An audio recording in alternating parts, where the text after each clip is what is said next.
సుమన్ టీవీలో మీ business promotions కోసం ఈ కింది నెంబర్ను సంప్రదించగలరు.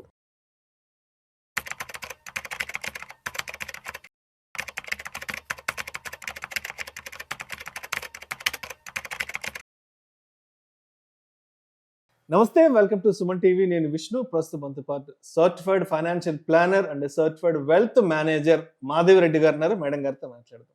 నమస్తే మాధవిరెడ్డి గారు. నమస్తే అండి. Welcome to weekend market outlook.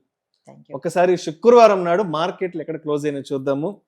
Nifty విషయానికి వస్తే 96 పాయింట్ల నష్టంతో 25,795 వద్ద క్లోజ్ అయింది. సెన్సెక్స్ విషయానికి వస్తే 345 పాయింట్ల నష్టంతో 84,212 వద్ద క్లోజ్ అయింది. సో మొత్తానికి ఈ వారాంతంలో అయితే నిఫ్టీ మాత్రం 26,000 మార్కును కూడా టచ్ అయిపోయింది.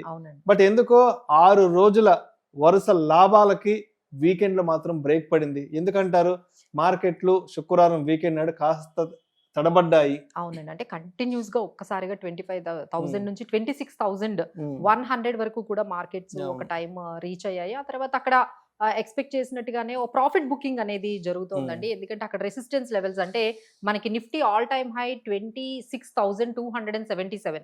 సో ఎప్పుడైతే ఆల్ టైమ్ హైకి నిఫ్టీ అనేది వెళ్తుందో ఒక్కసారిగా వెళ్లకుండా అక్కడ కొంచెం కన్సాలిడేట్ అయ్యి ఒక్కసారిగా మళ్ళీ మనకి వెళ్ళే ఇది ఫస్ట్ అటెంప్ట్ అనుకో. 26,000 అనేది చాలా రోజుల తర్వాత 26,000 అనేది మనకి ఫస్ట్ టైం మార్కెట్స్ టచ్ చేశాయి. సో అక్కడ కొంచెం రెసిస్టెన్స్ కానీ ప్రాఫిట్ బుకింగ్ కానీ మనకు కనిపించింది. సో అందుకనే మనకి మళ్ళీ అది 25,800 బిలోకి వచ్చిందండి. బట్ మార్కెట్స్ ఇక్కడ నుంచి నెక్స్ట్ లెవెల్ కి అంటే మన ఆల్ టైమ్ హైకి 26,277 రీచ్ అవ్వాలి. దాన్ని మించి మార్కెట్స్ వెళ్ళాలి అంటే 25,800 కింద ఉండకూడదండి. మార్కెట్స్ 25,800 అబౌవ్ కానీ మనకి మార్కెట్ సస్టైన్ అయినట్లయితే డెఫినెట్లీ నెక్స్ట్ వీకే మనము ఆల్ టైమ్ హైన్ అయితే తప్పకుండా చూడొచ్చు. అండ్ అదేవిధంగా ఎఫ్ఐల కొనుగోలు, డిఐల కొనుగోలు చూద్దాము. ఎఫ్ఐల విషయానికి వస్తే 622 కోట్లు, డిఐల కొనుగోలు విషయానికి వస్తే 173 కోట్లు. సో ఎలా ఉందంటారు ఎఫ్ఐలు డిఐల పర్సెప్షన్ మూమెంట్ ఎలా ఉంది? సో ఎఫ్ఐఐస్ సెల్లింగ్ అంటే ఏదైతే ప్రెషర్ ఉందో అది కొంచెం తగ్గుతుందండి. నెమ్మదిగా వాళ్ళు పాజిటివ్ గా కూడా టర్న్ అవుట్ అయ్యే ఛాన్సెస్ మనకి ఎక్కువగా కనిపిస్తున్నాయి. సో ఎందుకు మేము ఈ విధంగా ఎఫ్ఐఐస్ పాజిటివ్ గా ఎందుకు టర్న్ అవుట్ అవుతారు అంటే ఇప్పుడు మనం లాస్ట్ 1 మంత్ అంటే లాస్ట్ ఒక ఫ్యూ వీక్స్ నుంచి చూసుకుంటే ఈ జిఎస్టీ రేషనలైజేషన్ ఏదైందో ఆ ఇంపాక్ట్ మనకి నెక్స్ట్ క్వార్టర్ లో కనిపిస్తాయి. నెక్స్ట్ క్వార్టర్ అంటే Q3 లో మనకి కనిపించవచ్చు. ఆ తర్వాత మనకి ఏదైతే ఇంట్రెస్ట్ రేట్ కట్స్ జరిగాయో ఆ తర్వాత మనకి ఈ విధంగా అంటే మనకి దివాళీలో బంపర్ స్పెండింగ్ అనేది కన్సంప్షన్ అనేది బాగా జరిగిందండి. ఒక 6 లక్షల కోట్లు జస్ట్ ఆ దివాళీకే ఖర్చు పెట్టారంటే ఆ ఇంపాక్ట్ అంతా పర్టికులర్ పాజిటివ్ ఇంపాక్ట్ అంతా కన్సంప్షన్ ఇంపాక్ట్ అంతా కూడా కంపెనీస్ కి మన Q3 రిజల్ట్స్ లో కనిపించబోతోంది. కాబట్టి మన వాళ్ళంతా కూడా నెమ్మదిగా ఇక మార్కెట్స్ అంటే ఇక్కడ వాల్యూషన్స్ బాగున్నాయి. ఇక్కడ కొంచెం కార్పొరేట్ ఎర్నింగ్స్ కూడా అంటే ఇప్పుడు Q2 ఎర్నింగ్స్ కొంచెం మిక్స్డ్ గా ఉన్నా బట్ నెక్స్ట్ Q3 ఎర్నింగ్స్ అయితే చాలా పాజిటివ్ గా ఉంటాయి. ఎందుకంటే ఈ జిఎస్టీ ఇంపాక్ట్ కానీ ఈ కన్సంప్షన్ ఈ ఫెస్టివ్ సీజన్ లో జరిగిన ఈ ఇంపాక్ట్ పాజిటివ్ ఇంపాక్ట్ అంతా కూడా మన Q3 లో కనిపిస్తుంది. కాబట్టి అందరూ కూడా మార్కెట్స్ ఇండియన్ మార్కెట్స్ మీద నెమ్మదిగా ఈ మిగతా మార్కెట్స్ కన్నా ఎమర్జింగ్ మార్కెట్స్ తో కంపేర్ చేస్తే ఇప్పుడు మళ్ళీ కూడా ఇండియన్ మార్కెట్స్ కొంచెం అట్రాక్టివ్ గా కనిపిస్తున్నాయి. కాబట్టి maybe we are expecting FIIs will definitely turn on to positive అండి.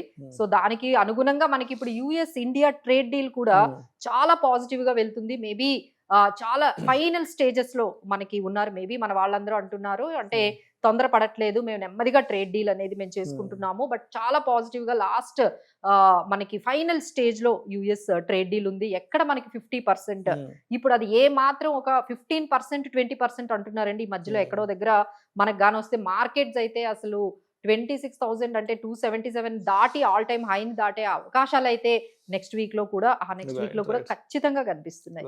అండ్ అదే విధంగా ఈ వారం మార్కెట్లను బాగా కదిలించబోయే అంశం కూడా రాబోతుంది. అమెరికా నుంచి ఫెడ్ ఇంట్రెస్ట్ రేట్ కట్స్ కి సంబంధించి కూడా మీటింగ్ రాబోతుంది. మరి దీని ఇంపాక్ట్ మార్కెట్లను ఏ విధంగా కదిలించబోతుంది అంటారు? సో యుఎస్ ఇన్ఫ్లేషన్ డేటా అయితే ఆల్రెడీ వచ్చేసిందండి. సో ఎస్టిమేటెడ్ కి తగ్గట్టుగానే యుఎస్ ఇన్ఫ్లేషన్ ఉంది. సో దాన్ని బట్టి యుఎస్ ఫెడ్ రేట్ కట్స్ వాళ్ళు ఆల్రెడీ చెప్తున్నారు. మేము ఇంకో అంటే ఆల్రెడీ ఒకసారి ఈ ఇయర్ లో మనకి 2025 లో ఒక ఫెడ్ రేట్ కట్ అయితే వచ్చింది 25 బేసిస్ పాయింట్స్. ఇంకా ఒక 2 సార్లు కట్ అనేది ఈ ఇయర్ లో ఉండబోవచ్చు అంటున్నారు. సో అది డెఫినెట్ గా ఈ నెక్స్ట్ మనకి ఈ 28th అంటే మనకి నెక్స్ట్ వీక్ లోనే యుఎస్ ఫెడ్ రేట్ కట్ అనేది కానీ అది కూడా వస్తే markets will be very very positive గా అయితే మనకి కనిపించబోతున్నాయండి. సో అందరూ కూడా నెక్స్ట్ వీక్ అంతా కూడా ఏదైనా ఒక అంశం ఉంది అంటే అది రెండండి. ఒకటేమో యుఎస్ ఇండియా ట్రేడ్ డీల్ ఎప్పుడు కన్ఫర్మ్ చేస్తారు అఫీషియల్ గా, బట్ బయట అయితే మార్కెట్స్ లో ఆల్రెడీ 15% వరకు మనకి ట్రేడ్ డీల్ అనేది టారిఫ్స్ అనేది తగ్గించవచ్చు. కొన్ని వాటి మీద అయితే చాలా వరకు ఎక్స్పోర్ట్స్ మీద మనకి కంప్లీట్ గా జీరో కూడా చేయొచ్చు అనే దాని మీద చాలా పాజిటివ్ గా టాక్స్ అయితే నడుస్తున్నాయండి. సో డెఫినెట్లీ ఈ రెండు ఇంపాక్ట్ అంటే ఒకవైపు ఫెడ్ రేట్ కట్ తగ్గించడము, ఒకవైపు US trade deal India trade deal గానీ పాజిటివ్ గా కానీ అయినట్లయితే markets we can see it more than all time high.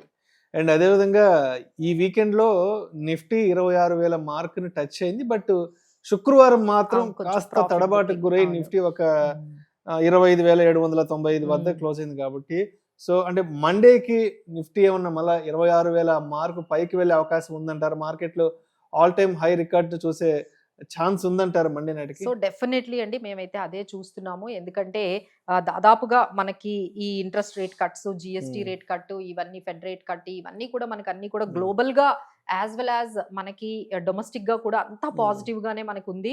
So only మనం ఎక్కడ స్టక్ అయ్యామంటే ఈ రష్యన్ ఆయిల్ ఏదైతే ఉందో ఆ రష్యన్ ఆయిల్ ఇంపోర్ట్స్ చేయకూడదు ఇండియా అని చెప్పి వాళ్ళు మనకి చెప్తూ ఉన్నారు. అప్పుడైతేనే మేము యుఎస్ ట్రేడ్ డీల్ ముందుకు వెళ్తుంది అంటున్నారు. సో మన దగ్గర కూడా చాలా వరకు కూడా తగ్గించుకున్నారండి. సో రష్యా ఆయిల్ కాకుండా యుఎస్ నుంచి ఆయిల్ ని ఇంపోర్ట్ చేసుకోవడం అనేది కూడా మన వాళ్ళు కూడా కొంచెం పాజిటివ్ గా వెళ్ళారు. ఎందుకంటే కొంచెం ఈ లేబర్ ఇంటెన్సివ్ మనకి సెక్టార్స్ లైక్ గార్మెంట్స్ కానీ, జెమ్స్ అండ్ జ్యువెలరీ కానీ, షింప్స్ కానీ ఇవన్నీ కూడా చాలా వరకు ఎక్స్పోర్ట్ జరగాల్సి ఉందండి యుఎస్ కి. ఇవన్నీ కూడా స్టక్ అయిపోయాయి. సో వీటన్నిటికీ ఒక పర్టికులర్ ఒక డీల్ అనేది కుదుర్చుకుందాము అని చాలా సీరియస్ గా అయితే దానికోసం రష్యా నుంచి ఇంపోర్ట్స్ కూడా కొంచెం తగ్గించి యుఎస్ నుంచి ఆయిల్ ఇంపోర్ట్స్ ని కూడా పెంచుకుందాము, ఎలా అయినా ఈ డీల్ అయితే ముందుకి తీసుకెళ్దాం అన్నట్టుగానే ఉందండి. ఆ విధంగా అఫీషియల్ గా కానీ ఏమాత్రం న్యూస్ వచ్చినా మీరు అన్నట్లుగా అసలు ఆల్ టైమ్ హైన్ అయితే ఈ వీక్ లోనే, నెక్స్ట్ వీక్ లోనే ఆల్ టైమ్ హైని దాటే అవకాశాలు అయితే చాలా ఉన్నాయండి.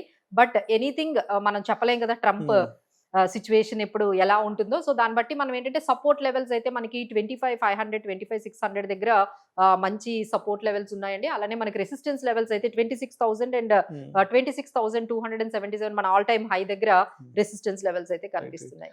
సో అయితే మాధవిరెడ్డి గారు, ఇప్పుడు ఒక్కసారి మనం లోకల్ గా అంటే మనం ఒక్కసారి అంటే నేషనల్ లెవెల్లో చూస్తే రీసెంట్ గా మనకి జిఎస్టీకి సంబంధించిన నూతన విధానాన్ని తీసుకొచ్చారు. అండ్ అదే విధంగా ఇప్పుడు అంటే మనకి వర్షాలు కూడా ఈ సంవత్సరం చాలా సమృద్ధిగా దేశవ్యాప్తంగా కూడా వర్షాలు కురిశాయి. కాబట్టి అంటే అంటే సెక్టోరియల్ పరంగా ఇప్పుడు మన రాడార్ లోకి ఏ సెక్టార్స్ మనం పెట్టుకోవచ్చు అంటారు? సో ఒకటైతే ఒక ఇంపార్టెంట్ న్యూస్ అయితే ఒకటి నడుస్తుందండి, that is the defence.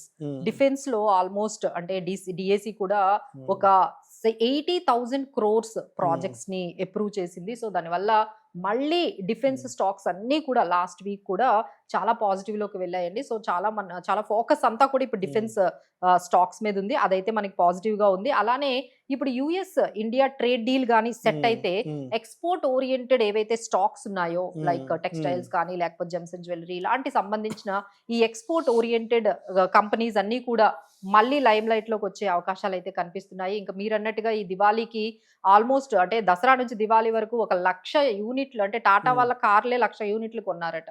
So ఎంత కన్సంప్షన్ అనేది జరుగుతుంది. కాబట్టి ఎఫ్ఎంసీజీ కానీ లేకపోతే ఇంకొన్ని కంపెనీస్ మనం చెప్పొచ్చండి లైక్ టీవీఎస్ మోటార్, టైటన్, తర్వాత ఈ కామర్స్ లో చాలా బిజినెస్ చేశారు.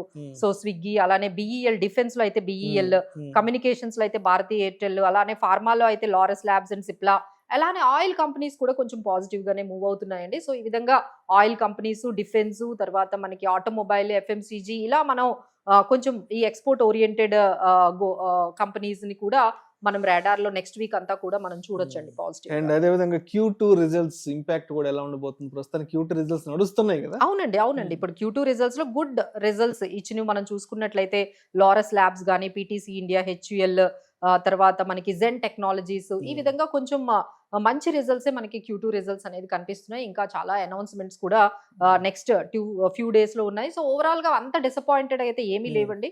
But Q2 results also are giving good backup అనేది మన మార్కెట్స్ కి సపోర్టివ్ గానే మనకు కనిపిస్తుంది. అండ్ మరొక ఇంట్రెస్టింగ్ న్యూస్ ఏంటంటే మొన్న దీపావళికి సంబంధించి భారతదేశంలో ఎంత ఖర్చు పెట్టారు అనే దానికి సంబంధించిన ఒక చిన్న డేటా కూడా వచ్చింది. ఆల్మోస్ట్ 6 లక్షల కోట్ల రూపాయలు ఈ దీపావళికి ఖర్చు చేశారంట. సో అంటే ఎలా చూడొచ్చు భారతదేశంలో వినియోగానికి సంబంధించి ఎలా చూడొచ్చు ఇక్కడ? అసలు ఒక అలా ఖర్చును పక్కన పెడితే ఈ గోల్డ్ ఇంత పెరిగింది అనుకున్నామా? So gold and silver ornaments గానీ లేకపోతే ఏదైనా ఆ జ్యువెలరీ ఆల్మోస్ట్ 1,00,000 కోట్లు కొన్నారంటండి ఈ ధన్తెరాస్ కి. అంటే ఇంత హై ప్రైస్ లో బంగారం వెండి 1,00,000 కోట్లు పెట్టేసుకున్నారు. అంటే మీరు అర్థం చేసుకోండి ఎంత బిజినెస్ జరిగిందో దివాళీకి అయితే. ఆల్మోస్ట్ 6 లక్షల కోట్లు. అంటే ఎస్పెషల్లీ ఈ కార్స్, వెహికల్స్, తర్వాత ఎలక్ట్రానిక్ వెహికల్స్, తర్వాత ఇంట్లో ఎలక్ట్రికల్ అప్లయన్సెస్, గ్రోసింగ్, తర్వాత ఈవెన్ ఈ తర్వాత ఈ డెకరేటివ్ ఐటమ్స్ ఇవి కూడా చాలా బాగా కొన్నారంటండి. అసలు ఎవరండి ప్రతి ఒక్క ఇంటిని అసలు ఎవరు తగ్గట్లేదు, ఎవరు అసలు అంత అంటే అన్ని చేయాల్సిందే. ఒకవైపు కొత్త బట్టలు తెచ్చుకోవాలి, ఆ తర్వాత మనకి స్వీట్స్ అవన్నీ నడిచేస్తున్నాయి, పూజా సామాన్లు, తర్వాత ఈ డెకరేటివ్ ఐటమ్స్ ఈ మధ్య చాలా పెరిగిందండి. చాలా అవైలబిలిటీ అయింది ఆన్లైన్ లో. ఇప్పుడు ఈ కామర్స్ వచ్చేసాయి కదండి, మీరు ఎక్కడికి వెళ్ళి చేయక్కర్లేదు, జస్ట్ ఆన్లైన్ లో ఆర్డర్ పెట్టేసుకుంటే ఇంటికి మీకు కావాల్సినవన్నీ వచ్చేసాయి. బ్లింకిట్ లో అండి, బ్లింకిట్ లో 10 మినిట్స్ అంటే మీరు వంట చేస్తే ఏదైనా మర్చిపోతే వెంటనే వచ్చేస్తుంది, ఆ 10 మినిట్స్ లో వచ్చేస్తుంది. సో దానివల్ల బాగా కన్సంప్షన్ నాకు తెలిసి ఈ కామర్స్ అవైలబుల్ గా మనకి వచ్చేసిన తర్వాత షాప్ కు వెళ్ళి తెచ్చుకోవాలి అనే ఇది లేకుండా మీకు ఎప్పుడు ఏది కొనాలి అనుకుంటే అది బాగా కొనేసారండి. దానివల్ల కన్సంప్షన్ 6 లక్షల కోట్లు. ఎస్పెషలీ ఈ బంగారము, ఎలక్ట్రిక్ అప్లయన్సెస్, కార్లు, ఈ ఎలక్ట్రిక్ ఎక్విప్మెంట్స్, ఇంట్లో కావాల్సిన ఈ ఏసీలు, ఫ్రిడ్జ్లు అన్ని కొన్నారండి, అన్ని కొన్నారు. సో 6 లక్షల కోట్ల వరకు మనకి బిజినెస్ జరిగింది. ఇంపాక్ట్ అంతా మనం చూడాలి అంటే Q3 ఎర్నింగ్స్ వరకు వెయిట్ చేయాలండి. అప్పుడు మనకు అందులో ఈ ఇంపాక్ట్ అంతా కూడా కంపెనీస్ మంచి ప్రాఫిట్స్ చూపించడంలో మనకు కనిపిస్తుంది. రైట్. సో మొత్తానికి సోమవారం నాటికి మరి ట్రేడ్ తీసుకునే వాళ్ళకి మీరు ఇచ్చే సూచన సలహాలు ఏంటి? సో కొంచెం పాజిటివ్ గానే ఉండండి. యుఎస్ ఇండియా ట్రేడ్ డీల్ మీదే మొత్తం నెక్స్ట్ వీక్ మార్కెట్ అంతా కూడా ఆధారపడి ఉంటుంది. ఒకసారి ఈ న్యూస్ అయితే అందరూ ఫాలో అవ్వండి. మాత్రం మా ఎక్స్పెక్టేషన్ మండేకే మార్కెట్స్ చాలా వరకు పాజిటివ్ గా ఓపెన్ అవుతాయని అనుకుంటున్నాము. ఎందుకంటే మొత్తం అంతా కూడా యుఎస్ ట్రేడ్ డీల్ అయిపోతుంది, ఓన్లీ అఫీషియల్ అనౌన్స్మెంట్ ఒక్కటే లాస్ట్ లెగ్ లోనే ఉంది అంటున్నారు. సో బీ పాజిటివ్ అండి. ఇప్పుడు మేము కొన్ని సెక్టార్స్ అండ్ స్టాక్స్ కొన్ని ఎగ్జాంపుల్స్ మేము ఆల్రెడీ చెప్పాము. So be positive and stay with the markets. Right. Thank you so much Madhavi Reddy గారు.